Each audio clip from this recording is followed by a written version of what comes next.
Nós precisamos entender a verdade de Cristo, do que diz as Santas Escrituras. Não é você se achar melhor do que aquele cidadão lá, aquela cidadã que está vivendo no mundo, que está pecando. Você não é melhor do que ele nada, nem tem que se afastar deles, porque tem que trazer eles para Jesus.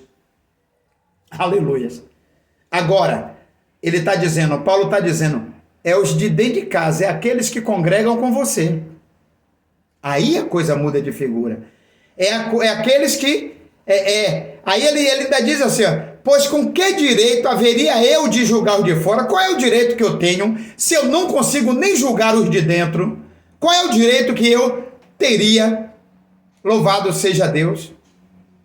Aí ele diz, mas agora eu escrevo a vocês que não se associe com alguém que se dizendo irmão, não ande junto, porque se ele for devassa, avarento, idólatra, papá, como eu já falei, e por aí vai. E por aí vai.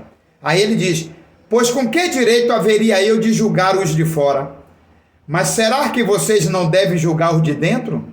Os de fora? Esses Deus julgará. E aí ele conclui o texto dizendo assim, expulsem o malfeitor do meio de vocês. Aleluia. Então, em sua carta aos Coríntios, Paulo é claro ao se referir aos impuros. Ele não falava dos que são do mundo, daqueles que não têm Cristo, mas aqueles que se dizem cristãs, entretanto, continua com as práticas do velho homem. Aí ele traz claro, é preciso viver em santidade, imitar a Cristo, deixar as velhas práticas e viver em arrependimento.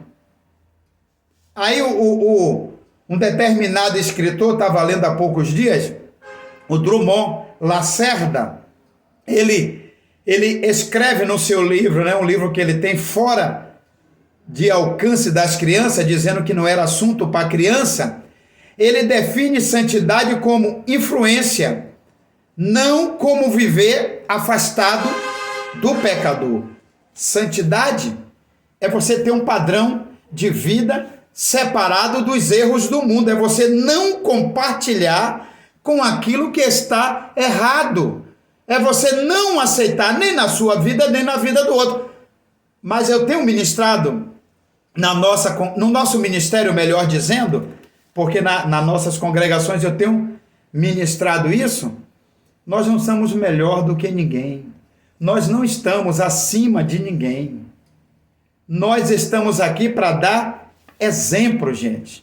Nós estamos aqui para dar um bom testemunho, para que o nome do Senhor ele seja glorificado através das nossas vidas, através do meu testemunho e do seu testemunho, meu irmão e minha irmã, é que as pessoas devem ser atraídas para Cristo, através da nossa maneira de andar, de falar. O nosso testemunho vai trazer essas pessoas, porque elas vão perceber que nós somos diferentes, que estamos dando um bom testemunho. Aí você encontra por aí os crentes que se dizem espiritual, mentindo, tratando mal o outro, sabe? Repelindo, criticando, zombando da maneira do outro ser, e depois andam dizendo por aí que são pessoas espirituais. Não tem nexo uma coisa dessa. Santidade é viver Cristo. Santidade não é, como é que eu vou dizer, não é um ato de hipocrisia, não é. Porque você se diz santo e julga seu irmão, aí eu vou voltar sempre àqueles textos, aonde a palavra de Deus vai dizer que Cristo ele atraía as pessoas. Quando Cristo estava passando em um determinado lugar, lembra daquele homem baixinho chamado Zaqueu? Jesus ia passando, o Zaqueu, não, eu quero conhecer esse cara, eu só ouço falar bem dele. Eu preciso ver quem é ele, eu preciso conhecer. E depois que ele tem um encontro com Cristo, ele se arrepende e torna-se um homem salvo para a glória de Deus.